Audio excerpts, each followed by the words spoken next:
بسم الله الرحمن الرحيم.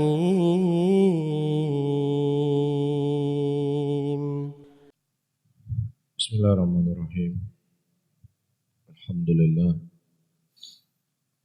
لله حمدا كثيرا طيبا مباركا فيه مباركا عليه كما يحب ربنا ويرضى. وأصلي وأسلم على نبينا الكريم محمد وعلى آله وأصحابه ومن tabi'ahum biihsanin ila yaumiddin. Saudara-saudaraku kaum muslimin dan kaum muslimat rahimani wa rahimakumullah. Kita lanjutkan kembali pembahasan kita, yaitu mengenai tidak akan ada satupun ayat dengan ayat, ataukah hadis dengan hadis, ataukah ayat dengan hadis yang saling bertentangan, yang walaupun secara zahir seakan-akan ada pertentangan di antara hadis dengan hadis, namun hakikatnya tidaklah saling bertolak belakang antara dua nas.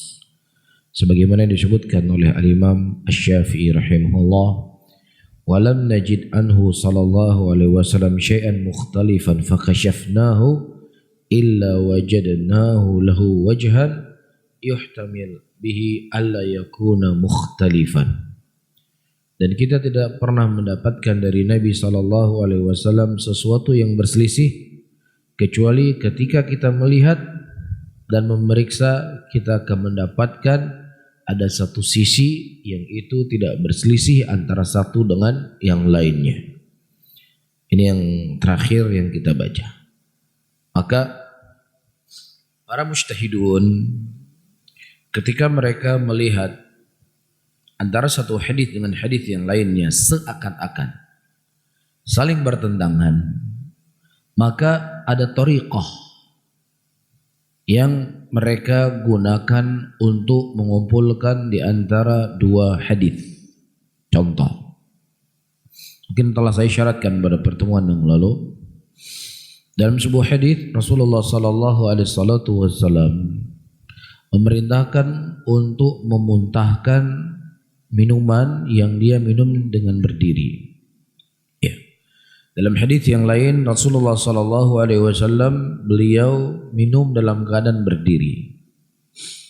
Ini kan antara dua hadis yang satu dengan yang lainnya seakan-akan bertolak belakang. Nah, bagaimana para ulama mengolah hadis ini? Ada sebagian ulama mengatakan al-qaul Rasulullah sallallahu alaihi wasallam muqaddam min fi'lih. Ucapan Nabi sallallahu alaihi wasallam itu lebih dikedepankan dibandingkan perbuatan beliau. Karena tidaklah diucapkan oleh Rasulullah kecuali wahyu yang Allah wahyukan kepada beliau. Wa ma yantiqu 'anil hawa in huwa illa wahyu yuha. Tidaklah Muhammad itu berucap sesuatu dengan hawa nafsunya, tetapi wahyu yang Allah wahyukan kepada beliau. Berarti dalam kasus ini al-qaul Nabi muqaddam min fi'lih. Ucapan Nabi itu lebih dikedepankan dari perbuatannya. Maka kita menjawab, ini thariqah ini bisa dipakai ketika tidak ada kemungkinan untuk dijamak, dikumpulkan di antara dua dalil. Ketika tidak diketahui antara nasikh dan mansukh, mana yang lebih dahulu. Ini adalah ke nomor sekian. Makanya ada istilah at-tarjih. Merojihkan mana di antara dua hadis Rasul sallallahu alaihi wasallam tersebut. Ya, namun ini bukan di awal perkara. Ya, di awal perkara yang dilakukan oleh para ulama dan mujtahidun al-muhaqqiqun adalah menjamak di antara dua dalil. Karena kalau kita mengatakan qaul Nabi muqaddam min fi'li, berarti hadis Rasulullah, perbuatan beliau enggak bisa kita pakai. Ada yang terbuang dari syariat. Ada yang terbuang dari syariat. Mafhum ya? Makanya disebutkan oleh para ulama ayutlaba al-jam'a baina dalilain. Misal ayakuna bainahuma umumun wa khususun mithalan. Ya, untuk dijamak di antara dua dalil. Misalnya di antara kedua dalil tersebut ada yang umum, ada yang khusus. Nah, tinggal kita cari mana yang umum dan mana yang khusus, kan begitu. Ya, contoh. Mungkin contoh ini juga saya sebutkan pada pertemuan yang lalu. Ini sebenarnya kajian kita di subuh kali ini penguat apa yang telah kita sebutkan pada pertemuan yang lalu. Ya. Dalam sebuah hadis Rasulullah mengatakan la salata liman lam yaqra bi Fatihatil kitab. Tidak ada salat bagi orang yang tidak membaca Al-Fatihah. Ya. Dalam ayat Allah mengatakan idza quri'al Qur'an, apabila Al-Qur'an itu dibaca, dengarlah, diamlah. Mudah-mudahan kalian dirahmati oleh Allah. Bertentangan enggak di sini? Bagaimana kondisi dan keadaan kita ketika kita salat? Imam sedang membaca ayat Al-Qur'an, sementara kita belum membaca Al-Fatihah. Ya, la salata. Rasulullah mengatakan tidak ada salat bagi orang yang membaca Al-Fatihah. Seakan-akan bertentangan. Nah, disinilah para ulama berijtihad. Mana di antara dua nas ini yang lebih umum, dan mana yang lebih khusus? Faham ya? Mana yang umum dan mana yang lebih khusus? Sebagian ulama mengatakan ayat ini adalah sifatnya umum, hadisnya khusus. Berarti kalau ayatnya bersifat umum, ketika seseorang mendengarkan bacaan Al-Quran, maka wajib bagi dia mendengar, ya, menyimak dari bacaan Al-Quran tersebut. Namun ketika dalam keadaan salat, walaupun imam sedang membaca ayat Al-Quran, maka tetap kita membaca Al-Fatihah, karena Rasulullah mengatakan la salata liman lam yaqra bi Fatihatil kitab. Jadi mana yang diikuti dalam masalah salat jahriyah? Al-Fatihah, karena ayatnya bersifat umum, hadisnya bersifat khusus. Nah, sebagian ulama mengatakan hadisnya yang umum. Tidak ada salat orang yang tidak baca Al-Fatihah. Apakah salat pada salat sirriyah ataukah salat pada salat jahriyah? Wajib dia baca salat Al-Fatihah. Ini zahirnya ayat hadisnya seperti itu. Kemudian datang ayat yang mengkhususkan. Namun ketika imam sedang membaca ayat dari Al-Quran, wajib engkau mendengar bacaan Al-Qurannya dan engkau wajib diam, gak boleh kau baca apapun. Berarti apa kesimpulannya? Ketika solatnya pada solat sirriyah, makmum wajib membaca Al-Fatihah. Namun pada saat solat jahriyah, makmum tidak boleh baca Al-Fatihah karena dia wajib mendengar bacaan imam. Mafhum di sini? Ini dijamak oleh para ulama. Makanya terjadi khilaf lagi. Mana ayat mana yang umum di antara dua nas tersebut? Baca Al-Fatihah yang umum atau mendengarkan ayat yang lebih umum? Mafhum di sini?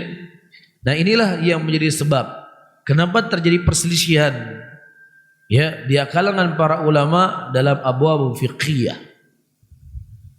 Mafhum? Karena mereka berselisih ketika menjamak di antara dua dalil, mana yang lebih umum dan mana yang lebih khusus.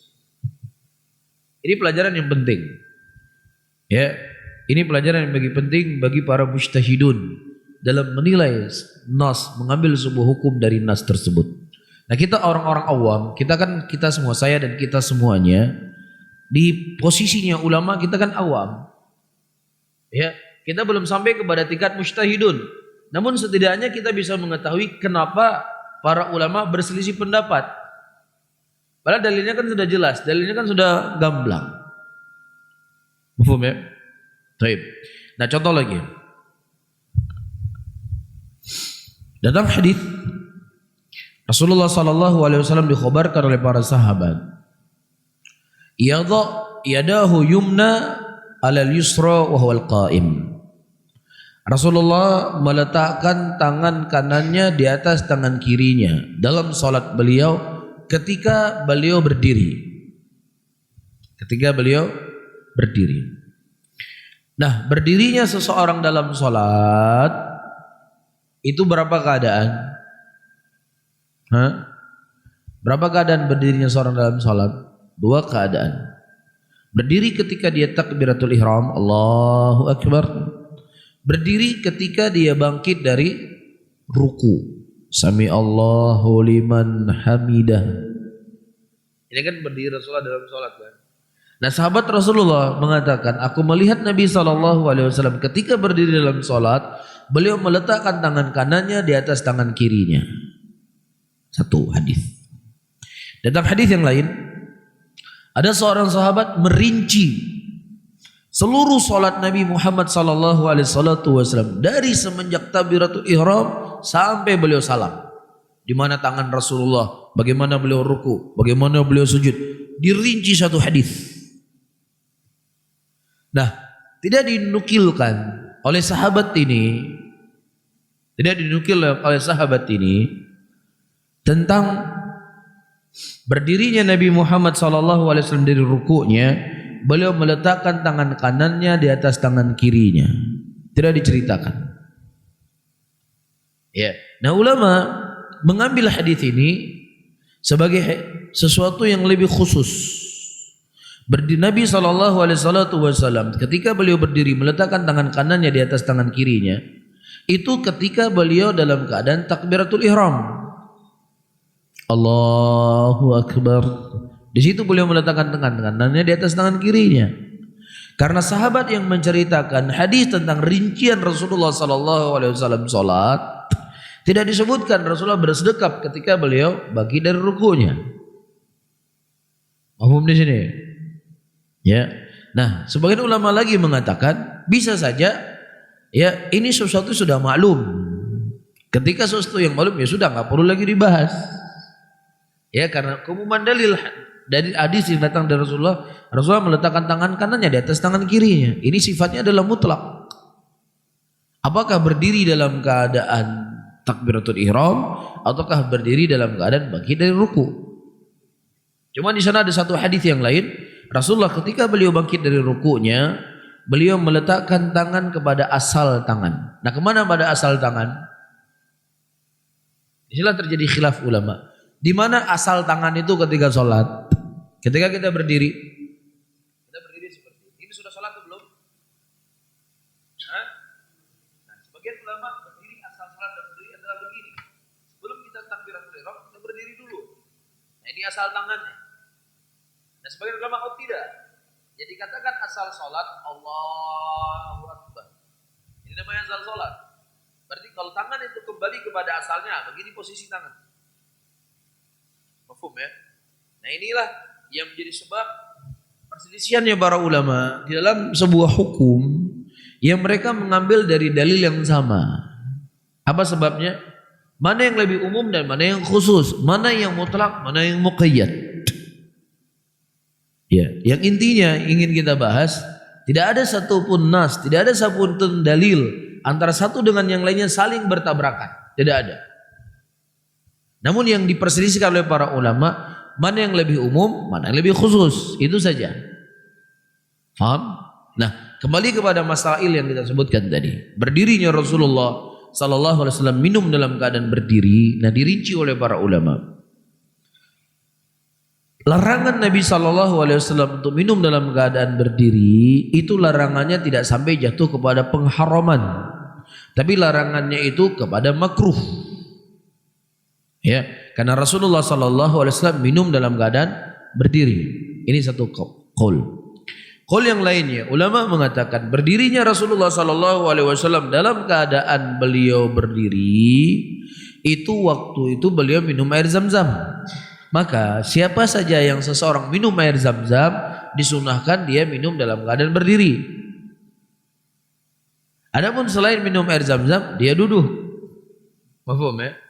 Nah, inilah yang diracik oleh para ulama kita di dalam memahami nas. Yang penting nas itu tidak saling bertolak belakang antara satu dengan yang lainnya. Namun thariqah yang pertama apa? Thariqah yang pertama adalah ini tadi. di jama', jangan ditarjih. Kalau kita tarjih kita akan menolak satu hadis, ya, dan satu hadisnya kita terima.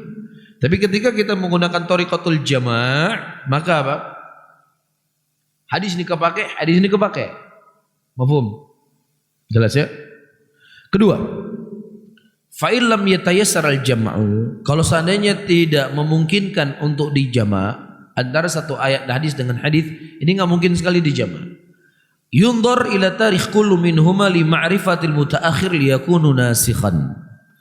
Maka dilihat kepada tarikhnya, sejarah. Mana hadis yang lebih dahulu diucapkan oleh Nabi SAW. Misalnya satu hadis perintah, satu hadis larangan. Ini nggak mungkin dijama' misalnya. Maka dilihat mana yang lebih dahulu, perintahnya atau larangan yang lebih dahulu. Kalau memang perintahnya lebih dahulu, udah perintahnya kita ambil, larangannya kita tolak. Itu kalau bisa diketahui nas. Ya, bisa diketahui sejarahnya mana. Dan terkadang Nabi sendiri berkata, kuntu nahaitukum an ziyaratul qubur. Dulu aku melarang kalian untuk mendatangi kubur. Berarti datang larangan dari Rasulullah. Kemudian Rasulullah sendiri yang mengkhabarkan hukum itu sudah dihapus. Fazuru al-an. Adapun sekarang silakan kalian datangi. Paham? Jadi datang nas hadis dari Nabi SAW dari hadis satu hadis. Namun terkadang tidak datang nas dari Nabi SAW ya, dalam konteks seperti saya sebutkan tadi.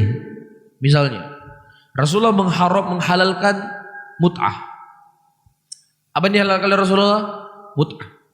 Di awal Islam mut'ah itu halal. Peperangan yang panjang, perjalanan yang panjang, sehingga para sahabat Rasulullah berbulan-bulan tidak ada istri mereka di sisi mereka, sudah dibolehkan mut'ah. Iya. Nah hukumnya ini ya dimaklumi dan diketahui oleh seluruh muslimin pada waktu itu adalah halal. Kemudian datang pelarangannya.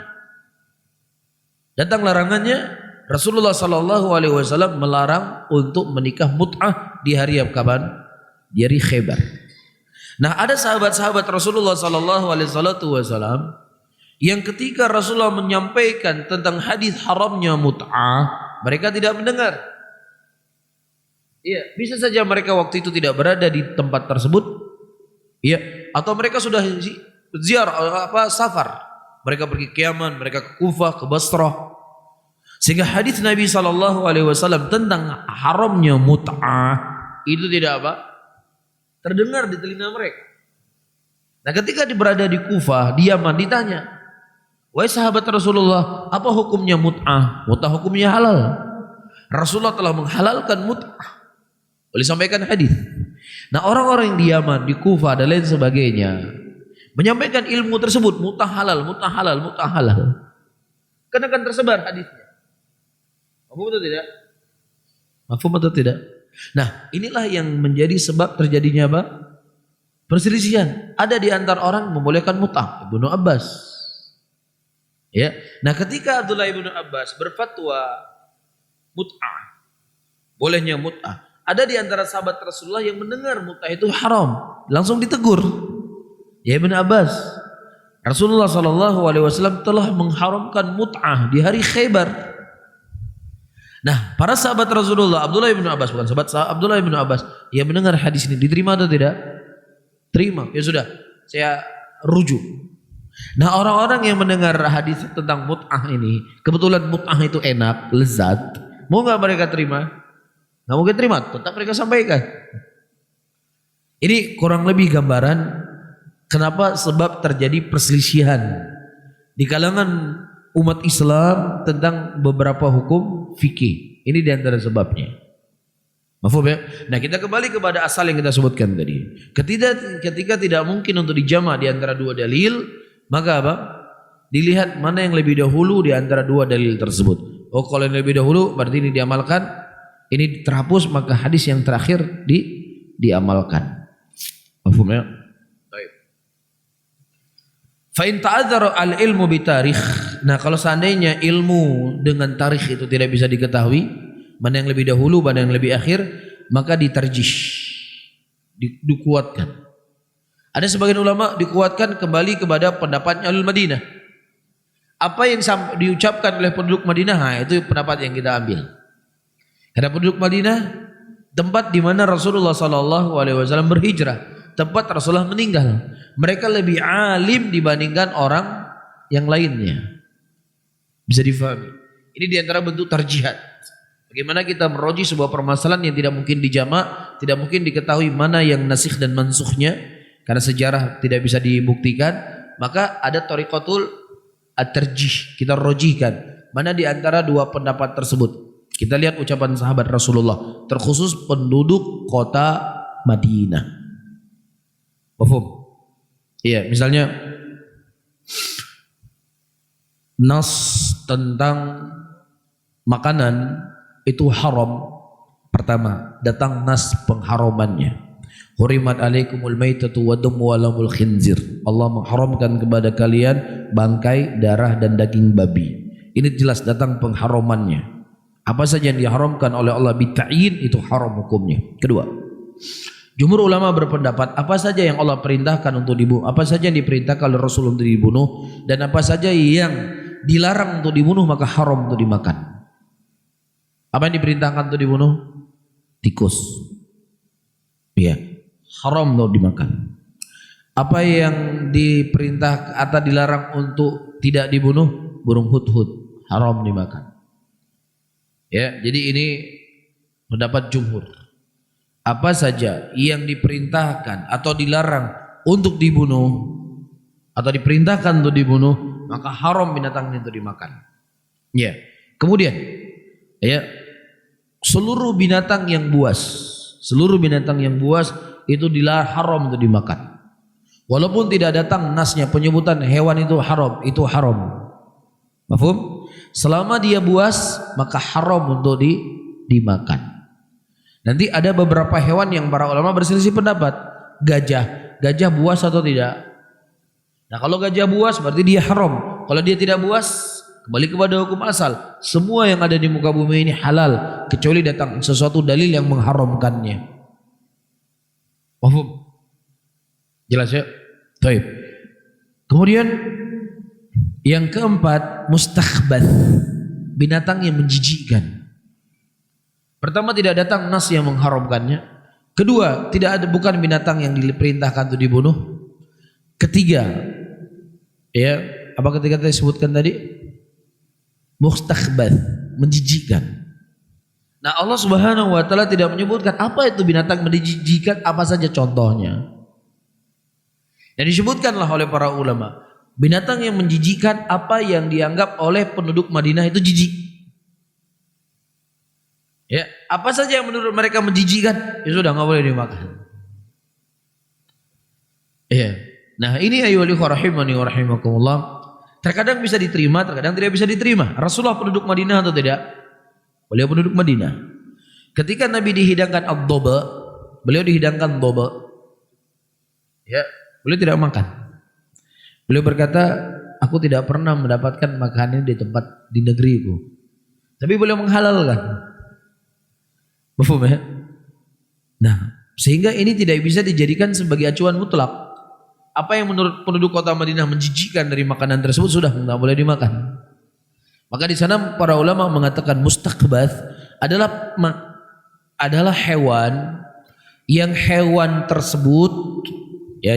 tersebut pertama, kalau dimakan itu bisa memberikan mudarat bagi badan kita. Ya, melalui persaksian orang-orang yang ahli. Kecoa ada datang nggak perintah untuk haramnya kecoa? Nggak ada, tapi mustakhbath, menjijikkan. Kan seperti itu. Jijik nggak makan kecoa? Jijik. Tapi kalau seandainya ada orang yang jijik makan, jijik dia, tetapi datang nas penghalalannya, maka kembali ke badan nas. Contohnya apa? Bukan kirodat, jardun. Apa jardun? Belalang. Jarad. Nah, belalang ini bagi sebagian masyarakat menjijikkan enggak? Makannya menjijikkan enggak? Antum pernah makan belalang? Nggak pernah makan. Nah, para sahabat Rasulullah SAW mengkhabarkan dulu mereka makan apa? Makan belalang. Ya, jadi apa yang menjijikkan buat orang itu tidak bisa menjadi sebuah hukum. Ketika telah datang nas dari Nabi SAW akan halalnya itu. Jadi masya Allah ya, jutaan binatang yang ada di muka bumi ini, jutaan binatang yang ada di muka bumi, para ulama mengumpulkan sebuah kaidah yang dengannya kita bisa mengetahui ini halal atau tidak halal. Inilah pentingnya belajar kaidah. Disinilah pentingnya belajar usul. Jadi nggak perlu ditanya ini haram nggak, ini halal nggak. Nggak perlu Allah menurunkan semua ayat di dalam Al-Quran menyebutkan satu persatu hewan yang ada di muka bumi ini halal atau haram. Ya, akan berapa ayat Quran nanti tentang apa? Tentang hewan saja. Maka dengan kaidah yang saya sebutkan tadi sudah bisa diketahui semua hewan itu halal atau haram. Iya. Dan juga di sana pendapat ulama hadis Nabi SAW innal ma'ul bahr tahurun. Sesungguhnya air laut itu suci. Dan suci bangkai yang ada di dalamnya. Dengan hadis ini ulama mengatakan semua hewan yang ada di dalam lautan, di dalam air itu halal. Tidak ada yang haram. Tidak ada yang haram. Semua halal. Ya, walaupun anjing laut ya, kita nggak cerita daratan ya. Kan orang saja yang menamakan anjing laut. Mungkin bisa saja di Indonesia namanya anjing laut, di tempat lain bukan anjing laut namanya.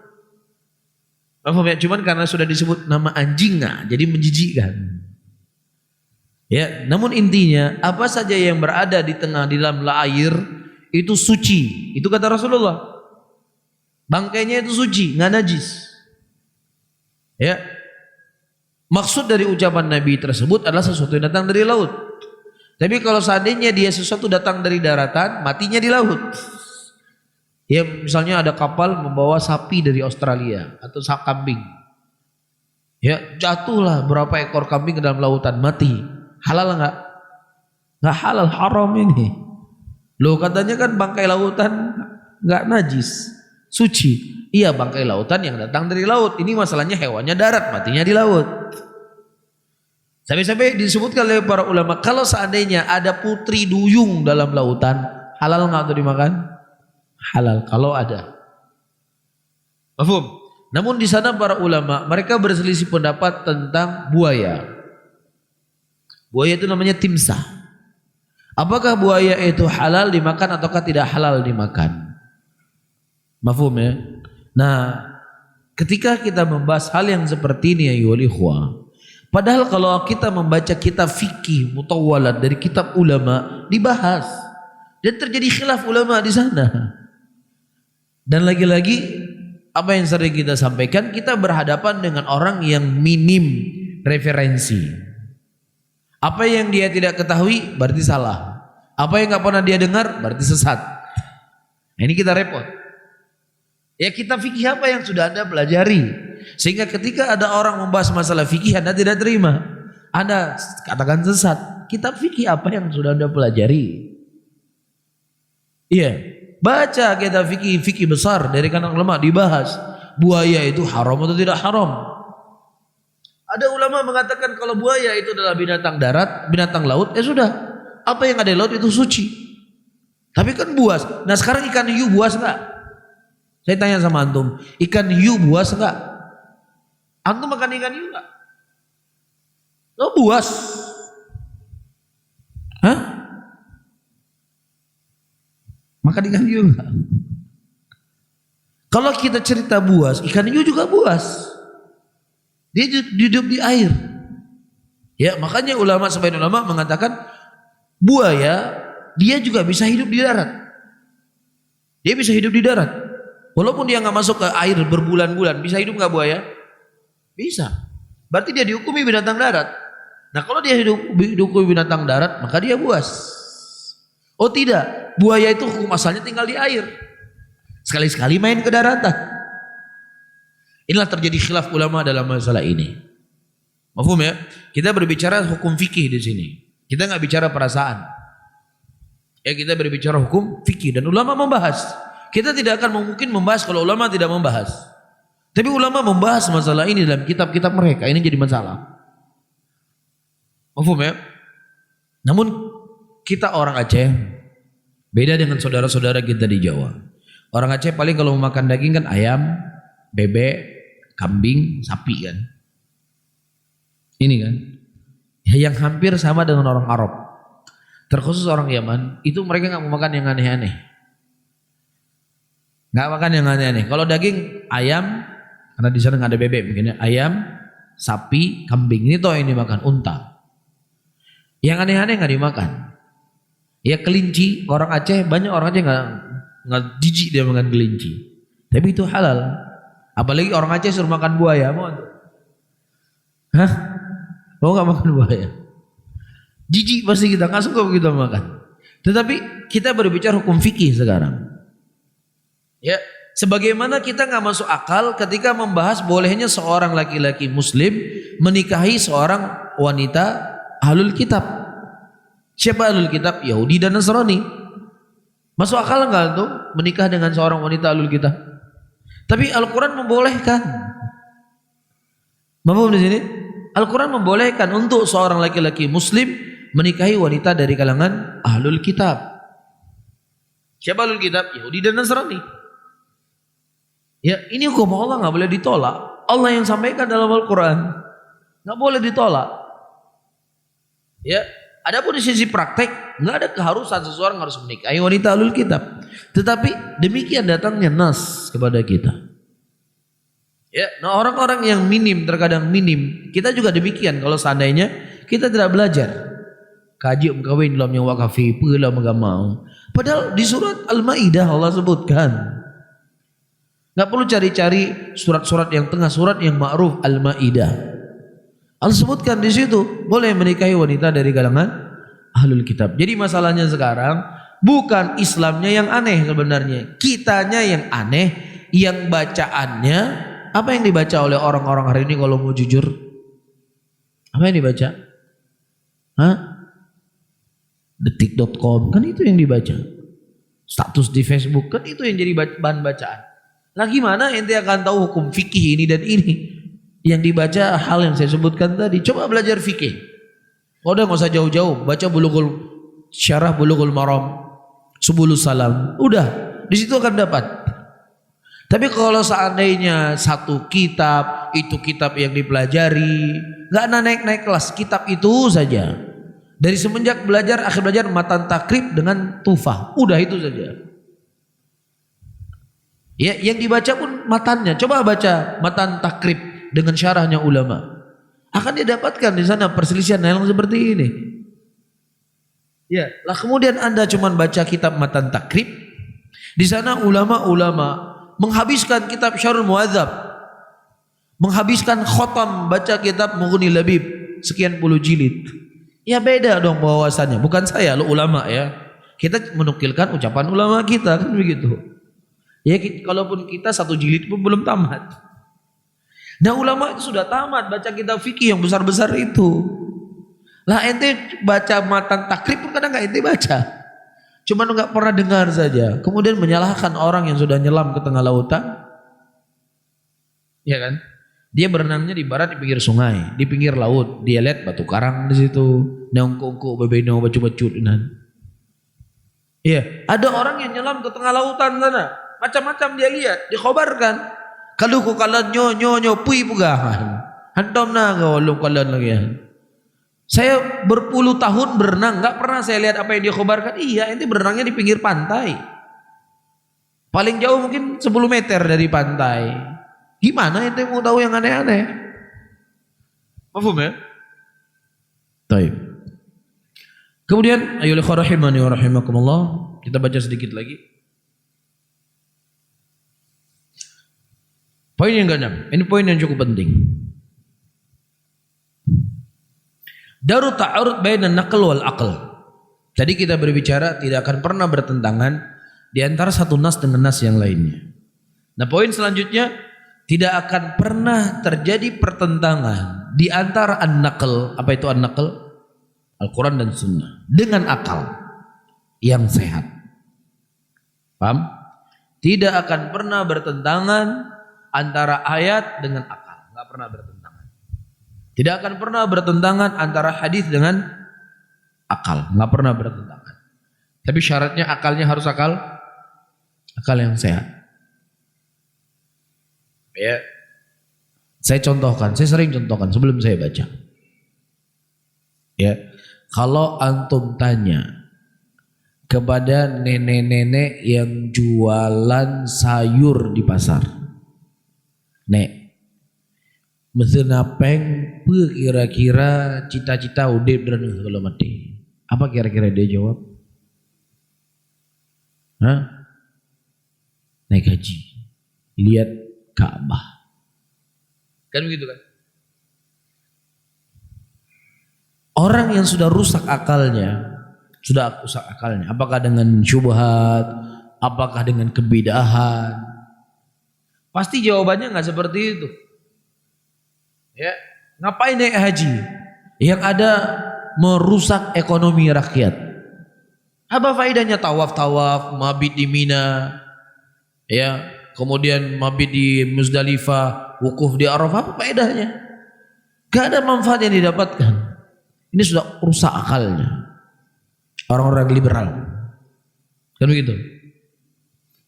Atau orang yang sudah terjerat dengan kebidahan, ya, bid'ah, mohon maaf ya, IPB, India, Pakistan, Bangladesh. Orang yang sudah ikut kelompok ini, kalau kita tanya, kalau kamu punya uang, apa cita-citamu? IPB pasti cita-citanya. Pokoknya ke India, ke Pakistan, ke Bangladesh. Itu cita-citanya itu. Jadi sudah rusak, fitrahnya sudah rusak. Sudah rusak. Bahkan berapa banyak mereka sudah ke IPB berkali-kali, belum pernah melihat kota suci. Belum pernah melihat Ka'bah. Nggak ada semangatnya untuk melihat Ka'bah. Berarti sudah rusak apa? Akal sehatnya sudah rusak. Tapi nenek-nenek tadi nggak pernah ikut ini, nggak pernah ikut itu. Pokoknya tahunya dia sholat saja. Islam itu sholat, puasa, bayar zakat, naik haji. Fitrahnya itu masih suci. Nek, how menjak menapeng dia wajib loh.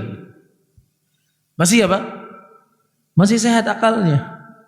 Nah, orang sudah terkotori dengan pemikiran Syiah juga misalnya. Kalau punya uang kemana dia ingin pergi? Pergi ke Karbala, kota sucinya orang Syiah. Tapi kalau dia nggak ikut kemana-mana, pasti secara akal sehatnya dia, saya naik haji. Kenapa nggak dia persiapan untuk beli beras? Enggak, naik haji. Ya, itu cita-cita. Dan ini orang fitrah. Ini namanya apa? Masih fitrah. Ya, begitu juga dalam masalah akidah. Dia nggak pernah belajar akidah Asy'ariyah, nggak pernah belajar akidah Ahlussunnah. Hidupnya memang seperti itu. Setiap ada masalah, apa kira-kira yang dia ngomongin? Nyoka ke hando ada pegat lim, ka masalah yo, terserah benda wadih deh. Sering enggak? Terserah wadih benda deh. Atas tuh kemana maksudnya? Ke siapa? Terserahkan wadih. Kemana itu diserahkan? Ke Allah kan. Nah, orang-orang yang sudah belajar akidah Asy'ariyah, Mu'tazilah dan lain sebagainya, kadang-kadang muncul juga seperti ini. Coba antum tes sekali-sekali. Ya, antum tes. Itulah namanya akal sehat, itu nggak pernah bertentangan dengan Al-Quran dan Sunnah. Ketika dia menolak, itu bukan akal sehatnya lagi yang keluar. Sudah akal syubhatnya yang keluar. Mafhum? Baik.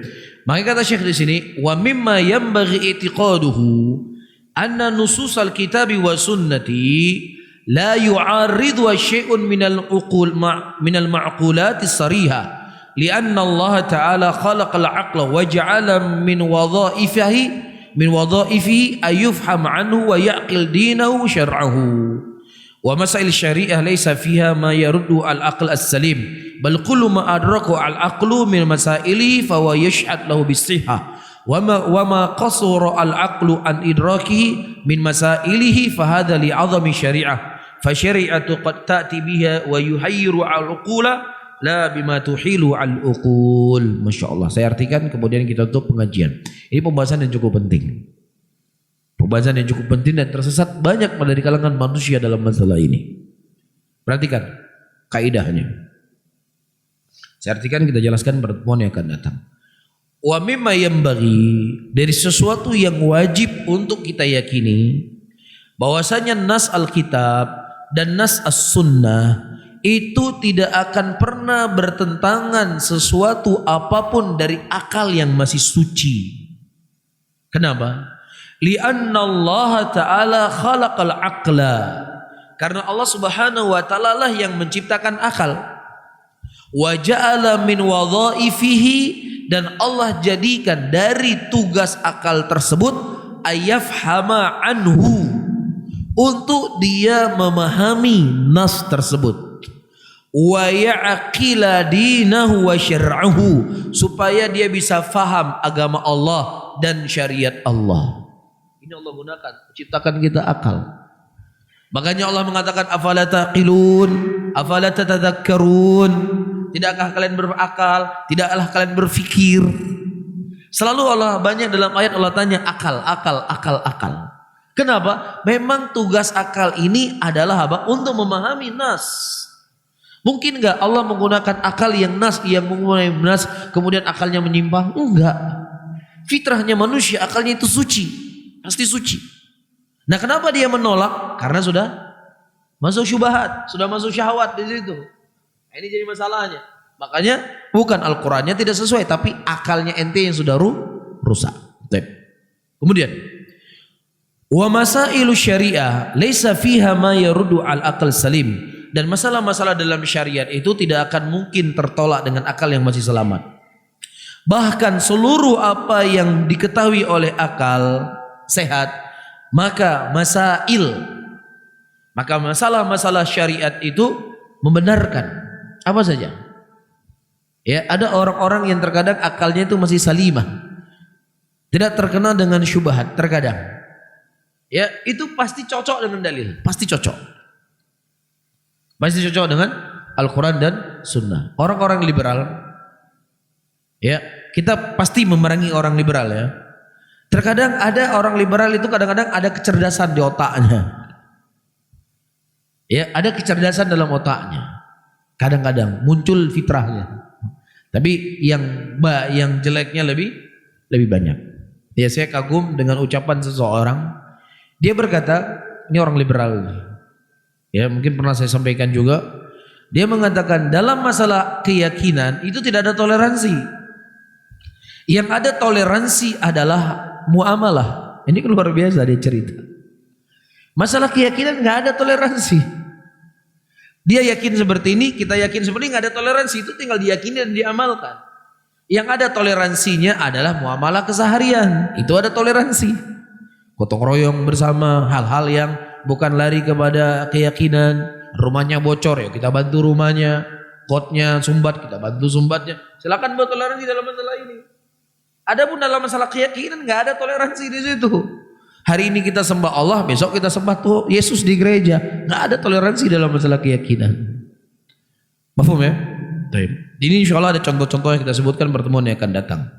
Nah, kalau seandainya ada sesuatu dari perkara syariat yang nggak masuk akal kita, karena memang itu kehebatan syariat, keagungan syariat itu sendiri, dan pendeknya atau minimnya akal kita yang tidak bisa diketahui syariat secara keseluruhan. Cuman itu sangat membantu kita memahami Al-Quran dan Sunnah Rasul Sallallahu Alaihi Wasallam. Mungkin ini yang bisa saya sampaikan, dan ini adalah pembahasan yang cukup penting dan Syekh membahas panjang di sini.